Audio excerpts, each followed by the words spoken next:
Alright guys, welcome to another Melbourne preview. Darren Potter, thanks for joining us. No problems, Matt. Good to be here, mate. Shake your hand. Let's make it third time lucky for the preview show. We've been warming up, going okay, not really nailing it, but finding enough things to keep the punters out there interested, I hope. There was Valiant Warrior was probably the highlight last week, and we did mention that Lake Sententia was... a few people on social media wanted to thank you for that tip. So even though... when it didn't go in the staking plan, they definitely heard you say it, and they were on it. Well, that's good. That's good. Good to hear. Like those races for me are the hardest runs to stake, because you had a favourite Raposo that, in my mind, was significantly under the odds. He was but he was. I didn't want to lose on the race with him winning it. So they're the races that I often tend to steer clear of. Despite the fact that I thought Lake Sententia was significantly over the odds and good value. So I'm glad everyone's listening and everyone had something on it at least. Yeah, that's good. And look, we moved to Flemington on Saturday, and mate, have you had I'm sure you have, look at a bit of an update on the weather and the track? Yeah, no significant rain in the forecast, and importantly no wind in the forecast for Saturday. So the wind is the most significant factor to the pattern at Flemington. As soon as the wind blows, it's particularly if from the south, so they get the headwind in the straight, but it doesn't really matter which direction the wind blows. It tends to affect the horses, the on-paces, and the more from the south, the more it affects the horses racing on the rail, and then it becomes like a conveyor belt down the middle. But no wind, the track's been playing really well. You know, Mick Woody and his staff have gone to a lot of trouble to even the track out. There's all sorts of tricks they've tried, but so I just expect it to be a fair track, and everyone will get their chance. Good. Well, that's how we like it. That's how we like it, absolutely. And your interim will be online tonight, I'd imagine. Tonight, yeah. We've all the work's done. Still got to do the comments, so it'll probably arrive about 6 p.m. I would say. Okay. wanetofollow.com.au now to grab the set, or we'll have this preview show on the Punter Show, so there'll be links. Let's kick off, mate. Race 1. The 2-year-olds are now 3-year-olds, and look, it's quite an open race here. How have you seen the first of Flemington? I spent forever on this race. I like the 2-year-old races. Yeah, like 3-year-olds now. I don't mind doing it. But this one is a race that I'm only betting in from a value point of view.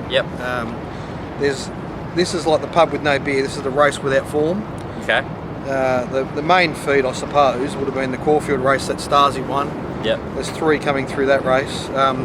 They went about 18 lengths below average for the first 2/3 of that race. Right, which just made it they went 3 seconds slower than the other 3 1400s on the day. Which, it's farcical, really. I think I was on Red Alto in that race. Didn't really get much of a crack. No,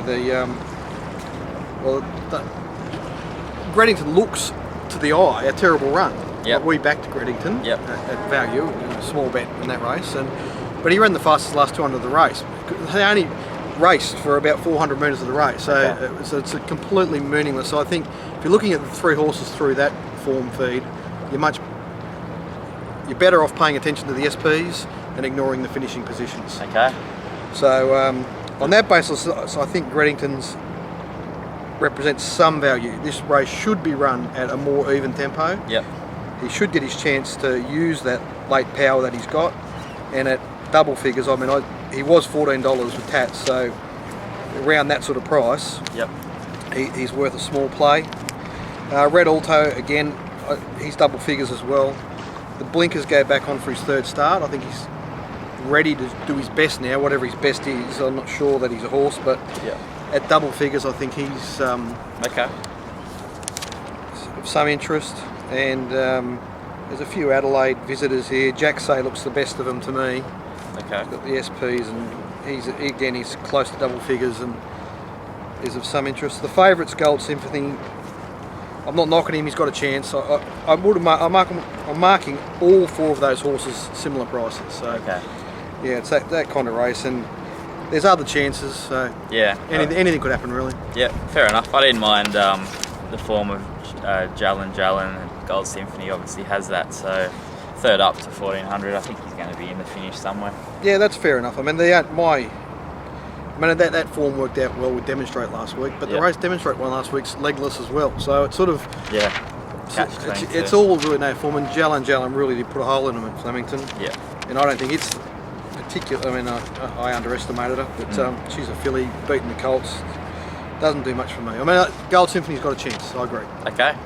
Race 2, Charmed Harmony's put 2 back to back, and he's racing pretty consistently, I suppose, from a horse that sort of went off the boil at one point. Dollars, well, it was about evens, $1.70 in my form guide.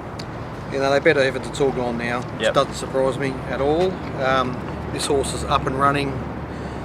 He makes his own luck. He's got no opposition at all for the lead here. The horses that have got the ability to trouble him are all just getting warmed up. So on paper, he'll just win this race. So he looks a $1.70 chance to me. He does look a fair $1.70 chance. I mean, I didn't take the even money just because he is a horse that the trainer scratched him a lot of times in firm tracks. Okay. And if there is no rain at all between now and Saturday, should be. This track could end up being fairly firm, and just at that price range, I'm happy just to watch this race. Okay. Henwood will chase him and probably finish 2 lengths behind him. Some of the others will, It's a Him and Extra Zero, Desert Journey. They'll be warming up late, but I don't think they'll be troubling Charmed Harmony if everything's. I suppose the other issue with Charmed Harmony is Caitlin Mallion seems to ride him particularly well, and she goes off and Thomas Sadler goes on, and he could get it wrong. But so that price range, I'd rather not trust all that's going to be right. Fair enough. Was it the fish that John West rejects that makes him the best? We'll move on from that race. Yeah.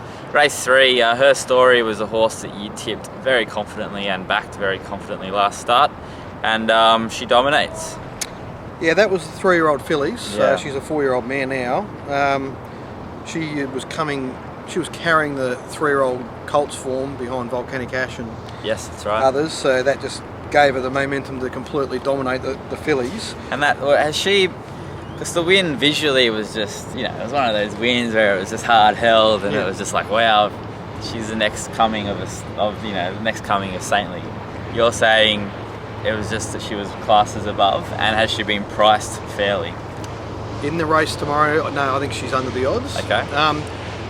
That's what happens when you get like we've had this situation with the 3-year-olds late in the season where the Colts have really come on. Yep. And actually the off-season, late-season Colt form is better than the, say, January, February and even March form. So a lot of the resuming, now 4-year-olds have got a bit of catching up to do. Yep. It started to improve in the late part of autumn, I suppose. Okay.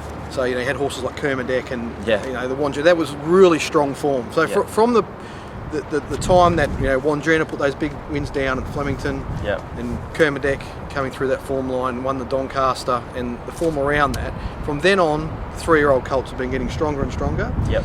And when a filly gets mixed in with that, it really brings them on. They go back to the fillies. The fillies are still really legless. In their 4-year-old mares. So she goes into that group, and she just beats them by 3 lengths because she's got that much on them. Right. Because she's used been to competing with the boys. And right. So the biggest mystery is what happened to her second up at Moonee Valley when she should have killed them, and she was ridden in inept fashion, and the heavily backed Shakespeare Lass was allowed to just stroll along in front, steal the race when heavily backed. That's sort of a bit sickening, but that's what that's the sort of thing that can confuse. Some of the form analysts, but so this is a different story. Some of these mares in Melbourne, there's one particular form line through the 2 Jessie Bell races. That's actually form, and it's been stacking up, and it's been consistently horses coming through it have been winning against other mares, and so Her Story runs into there's several of them here, but particularly Smoking Owl, who's a very consistent mare who come through the first of the Jessie Bell races, then went back to Sale, I think it was, and beat males. She's very consistent, and she'll be right in the finish here. And Nimini Pimini photo finished by Jessie Bell. She's had a little, it's not 21 or 28 days since. She's probably good, same distance. So she hasn't really got a winning record yet, Nimini Pimini, but that was a run of a coming Saturday winner in mares grade. So I think those three are definitely genuine chances. But there's Northern Saints got some hope. Yeah, they're probably the main chances. Okay, no problems. Race 4. We're up to the 1700 metres. Look, Basso has also put a couple back to back, and logically has just gone up favourite based on that. Yeah. How do you see that? Well, the Melbourne punters might be happy with the Basso, but people like us that know this horse. We've seen him in just battling at the midweeks and throwing himself at them late, and he's got a history. I mean, he's not the sort of horse you want to be backing as favourite, I don't think. So on raw numbers, when I did this race, on raw numbers he comes out a 2-to-1 chance, right? Okay. However, then you look at the map, and the map's sticky. He's going to have to do something different here. He's not going to just slot in midfield, or if he did, it'd be a terrific bit of riding by Ollie, but he looks more likely to me to either have to go right forward on pace, or right back.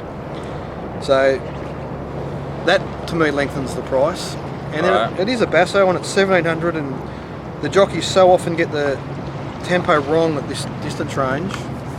He's been enjoying them going too quick, but I wouldn't be surprised if they went too slow here. So on Pacalo looks the sole leader. You know, Visaka and Taxavator next, so it's not much, no pressure. So Basso could go up on pace, and he could be ready to be a horse and earn his favouritism here, and just sort of control the race from 2 lengths off on Pacalo and just beat them. But he's very hard to trust if you've got a history with him, which I do. So sort of another race where I'm seeing lots of dangerous horses, and I'm sort of not inclined to be wanting to bet here. So By the Grace looks to be some hope. He's another horse that doesn't win very often. Yeah. Sort of needs everything to go right. Albanetti's a mare that's got a finish on her. Just looking there, the only question is if she's a runaway, I suppose, if this comes too quickly for her. But she's got the right form. Yeah, she's got a lot of long SPs against the name. Yeah, that's true. A bit of a worry. Yeah. Taxavator's a horse that a couple of seasons back produced some massive figures and completely lost his way, and Peter Moody got rid of him, and some no-name trainers picked him up, and looks like he might have him back in form. He's capable of winning this race, so yeah, not a race that I'm inspired to get involved in, to be honest. Okay, sounds good. Race 5, Maccabi Diva won this race and is the record holder. Didn't notice that. I just had a look at that then. Race 5, 2,000 metres. This is a bit open as well. Old Mate Heavy, it says it's $3.30. I couldn't believe that. Is that right? No, it's not right. No, it's not right. $4.80 is the that would be better. Price. Back to this distance. Falago has been pretty consistent, and Law Mutual Trust has a last start win in Whoop Whoop. So how did you see this one? It's another tricky race. I think the tempo will decide this race. Yeah. So if Commanding Time, Light Enough, and maybe even Black Tomahawk annoy each other, and they run along above average, I think Falago and Heavy will fight the race out. Okay. If they go steadier on those odd paces earlier and build the tempo, I think it'll be a bunch finish, and that brings lots of horses into it. Right. So at $4.80, I'm prepared to give Heavy one more chance. He's a horse he's produced a number of consistent runs. Yeah. And he's been learning. Okay. He's been getting better. I think the 2,400 metre run last start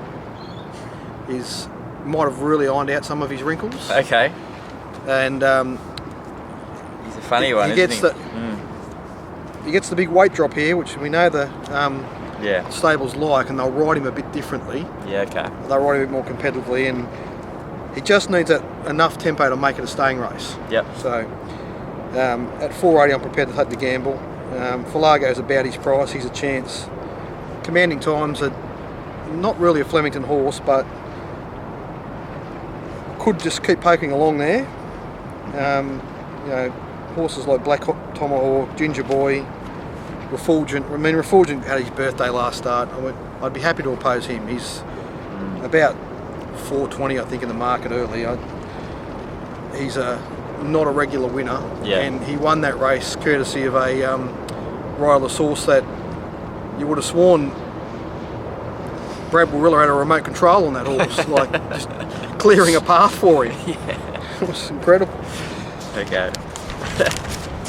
He won. We all left out last time, and bloody Refulgent. Well, he won by accident. Yeah, no, it was. He was just the only one that it didn't have to do anything, and yeah. Well, the leaders just got completely steered into the slow lanes, and the horses behind him just weren't in a position to round him up. So anyway, very odd win. Yeah, very odd win. We move on to race 6. Look, it's a full field of 20. I'm not sure how many will go around. 20 or 18? 16. 16 will go around. Okay. Well, looking at my best bets, which is not always up to date, So Does He is the favourite, is that right? It is, yeah. Good. Surprising favourite to me. Okay. Followers of Probate Alive that read the review that we send out would know that I put Volunteers on our radar as a coming Saturday winner. Okay. So there's one scratching so far. He needs 3 more to get a run. He's number 20. I'd love him to get into this field because they've bet $15 early, and he's a better chance than that. Yeah, right. 0.8 to Volcanic Ash. Yes, pretty good, and it was a day where it was best to be in the middle of the track, and he raced on the fence on pace in a very solid race. Right. He's in this up to his eyeballs at $15 if he can get into the field, which there's no rider declared at the moment, which I don't blame them because they got unlikely to go to run. So let's not talk about him too much because he's probably not going to be here. Yeah. So if I remove him, Liberty Island's had very little go right. Hasn't been ridden well on a number of occasions. He gets gate 1 here, which should be fine on Saturday, and Ollie should position him crucially within 5 lengths of the lead. Yep. And he only needs fair luck in the straight to be in the finish. So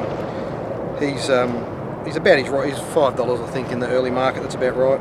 Okay. There's a few fresh horses here that are. Fresh horses haven't been really much of a factor lately, but I think they're about to start. Okay. Spanish Lovers jumped out very well.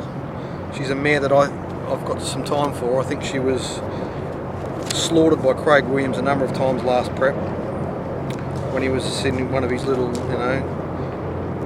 something's going on there. I think she can run a race, Spanish Love. Okay. Firehouse Rock has been gelded. He's run up to win a number of races. He's actually hit the lead a number of times and then turned it up. So he's not a horse to be trusted, but he's an interesting runner here. So he does is in the race, but just as a chance, I would be marking him around an $8-9 chance. Okay. Apart from that, the rest of them are midweekers and provincial horses, and they'd need a lot of luck to win. Yeah, fair enough. It does. It does look like Liberty Island is dropping, or it is dropping back a bit in class here. So some punters might jump off him, but now might be the time to give him another chance. Yeah, he wasn't particularly well ridden at Caulfield, but he did finish almost 4 lengths behind Volunteers. Yeah. And Volunteers is $15, and he's $5, which seems a bit. I know that was probably sort of following their SPs from last start, but there was no fluke about Volunteers' run. Let's hope he gets into the field. Okay, good luck. Look, one of the highlights of the day, the Ori Star. Have you? Is this a highlight for you? Yeah, I think it's this is a good race to watch because it'll show you the difference between these off-season horses. Yeah. Say like the Playmasters, the Circles. Yeah. Smack Down a bit. Lon Rockstar, Demon Lassie. Now they're all off-season horses that, as we move into spring, they can't compete on a Saturday. Yeah.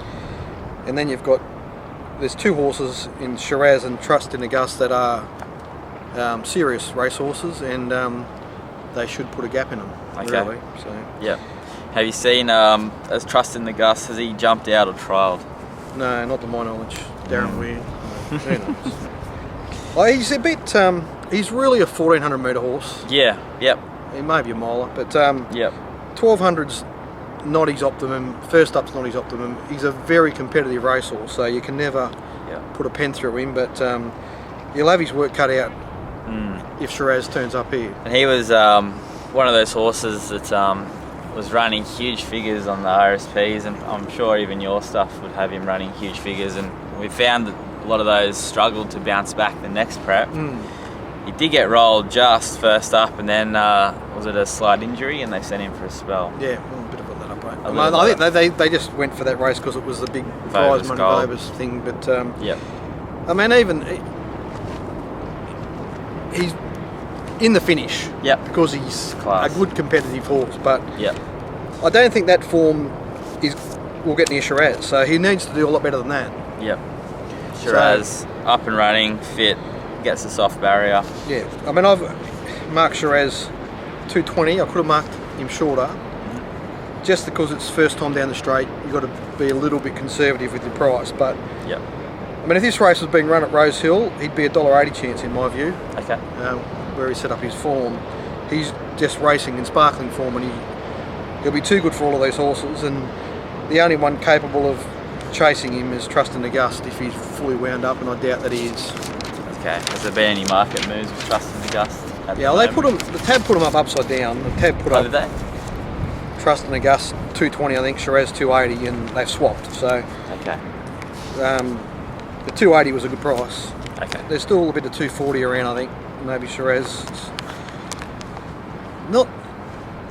It doesn't. The bookmakers might take some risks with him on Saturday, though. You know, first time down the straight. He's a Sydney horse. So they might be prepared to. Melbourne punters have no love for the Sydney horses, which the Sydney punters love, and vice versa, I suppose. I hope they do, because I think he's a good thing. Big call. I know my headline for the story then, for previewing this video. Race 8 is 1,000 metres.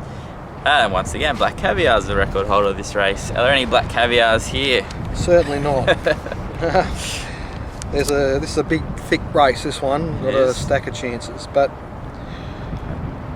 think there's a couple that are sort of... A couple of Sydney, or horses racing in Sydney. I can see Wonderbolt is there.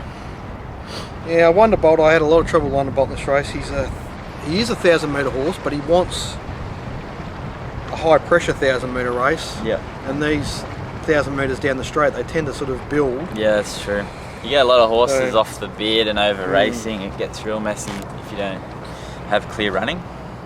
So I think Wonderbolt's a live chance, but he's a live chance of just getting into the finish late. I don't think he's... Low percentage horse. Yeah, he's not really got the style to, round these up with 100 to go and race away. I don't think. So, who are the other chances? I suppose Corsica Lad, you can't knock him. That was a big effort at Caulfield. But he gets the big weight drop. Just for Starters came off the favourites back to poke up inside Corsica Lad and just photo finish him at Caulfield. And there's a weight switch, but that's the sort of thing that I couldn't care less about. Just for Starters was first up off a very long break and didn't look wound up to me, and I'd be very surprised if he doesn't improve. He was the fly in the ointment, wasn't he? Just off such a big break, we just didn't know, and the answer was he's right. He'll either put in a flat run here, or he'll improve 2 lengths. It's one or the other. And if he improves 2 lengths, he's the horse to beat. So. Any love for I Am the General? I Am the General. I've marked form. Close to even with. I think Just for Starters is probably top pick. I haven't. Still sort of finalising my prices. But what bothers me here is, I'm pretty sure Craig Newitt rode Just for Starters at Caulfield. And he finds himself an I Am the General, and we end up with Jessica Payne on Just for Starters. So. Yeah, true. The riders here perplex me a little bit, but I Am the General's right in this race. He just needs to stay in contact. He can sort of drift out of the race in the middle stages, and then like he did last start, get involved too late. So if he can stay in contact, he has a chance of just being over the top out wide. So they're the main chances, I think, those 4 that we just mentioned. Antarctic Missiles, she goes well down the straight, but I don't like that filly's form. Yeah. Sunday Escape to me looks better around a bend. I think they'll run over him. Tansy's back from the old horses, but I think that's form's hopeless. That's that Il Cavallo form. Yeah, everything. Everything looked moral around the turn. You know a few people that were on him. Yeah, that was. He's got a chink, and he exposed himself once and for all, Il Cavallo, and he won't be appearing on any of our betting plans in any hurry. Definitely not on a Saturday, that's for sure. No. The final race, 2,000 metres. How have you seen this one, mate? We got Iteration, who was a bit of a boom horse coming into last meeting from the price point of view, but did ease dramatically from memory on the day. He's late, like it's late. So shortened up continually from the opening price. From the sort of early week price. And then very late got rebounded back out to just over that early price. Look, I suppose she was held up for a little bit, but not too many excuses at the end of the day. It was Lily Dazzler that came over the top. Your thoughts on the last? The excuse was simple. She just wasted way too much energy in the first half of the race. She over-raced. Over-racing, and then she sort of hit the front too soon. And she completely fell in a hole in the last 100 metres. So nothing worse than being in a slowly run race. There's nothing worse than being trapped on the fence behind the leaders, isn't there? Yeah, that can be a real issue. The box seat's the most overrated spot in racing, but she's going to get it again here. She's going to be in the box seat again. But she's third up now. She's third up. I don't think she'll over race this time. So she loses Michael D. He's a nice rider, but he didn't have any luck getting her to settle once she got fired up early. I think Dwayne Dunn will do a better job. And she was 1400 to 1800 there. So now she's had that run in this range, third up. She just looks to be in the finish for sure. So I think we'll have something similar. I think she'll hit the lead. She'll look the winner, and one of them will emerge from the pack and chase her. And the only one capable of doing that, I would think, is Manageress. So I think they're the 2 winning chances, and I'm confident they'll fight the race out. I can see a big betting plan for you, just backing both and just cheering. Yeah, this will be one of our stronger. I've marked both of these horses shorter than their current market prices. Okay, that ticks a lot of boxes then. The only other horse that sort of worries me a little bit if they happen to go really quick in front is Kept Woman, but I really think she's looking for a bit further. Anyway, it looks an interesting card, and the good news is it looks a pretty fair track. It looks for dry conditions.